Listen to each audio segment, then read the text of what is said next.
Тирана орталығында полиция мен ақш экс-президентінің күйеу баласы Джаред Кушнердің ауқымды туристік жобасына қарсы шыққан наразылық білдірушілер арасында қайтадан қақтығыс болды. Албания астанасында бұл қарсылық акциясы экологтардың айтуынша экологиялық қылмысқа қарсы шыққан жұрттың жиналуымен қатарынан 57-ші күн жалғасуда. Наразылар тәртіп сақшыларына жұмыртқа мен қызанақ лақтырып, полиция өз кезегінде бірнеше адамды тұтқындады. People are tired of the current corrupt system in Albania and they want change.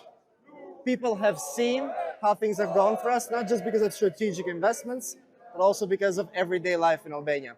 All these people here, they're not ignorant. They know what's actually happening in Albania, and they're tired of corruption. It's that simple.